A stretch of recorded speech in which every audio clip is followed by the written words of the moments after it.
correction de l'exercice 4, page 106, remplit ces tableaux de proportionnalité.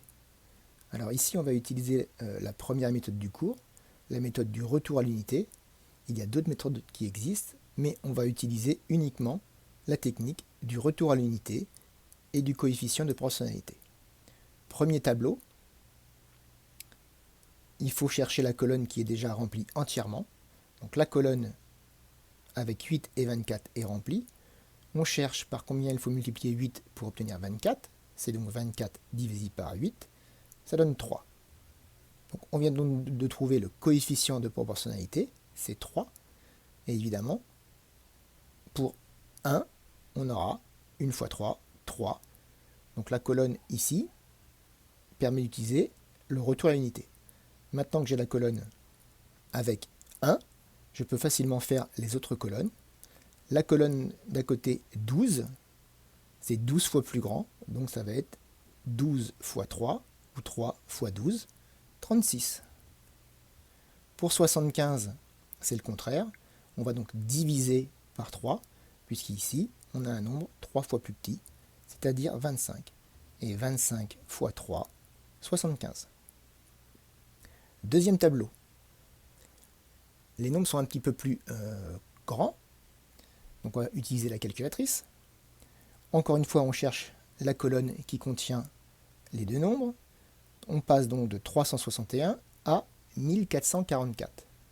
Donc la calculatrice me dit 1444 divisé par 361 me donne le coefficient de proportionnalité qui est ici de 4. Donc on passe de la première ligne à la deuxième ligne en multipliant tout par 4. Donc ensuite, on y va. 185 multiplié par 4 me donne 740 que je peux écrire ici. Dans l'autre sens, c'est une division par 4 qui va donner la réponse. 72 divisé par 4. Donc on arrive à 18. Et 1700 divisé par 4. 425. Dernier tableau. Alors là, ils ont inversé le sens de la flèche. On passe de la deuxième ligne à la première ligne en multipliant par 5. Et dans l'autre sens, évidemment, ce serait une division par 5. Donc, on a le coefficient de proportionnalité. Il suffit de multiplier les nombres de la deuxième ligne par 5. 3 fois 5, 15. 10 fois 5, 50. 26 fois 5, 130. Je vous rappelle la technique pour multiplier par 5 facilement de tête. On multiplie par 10 et on divise par 2. Beaucoup plus simple que de multiplier par 5. Donc on trouve 130.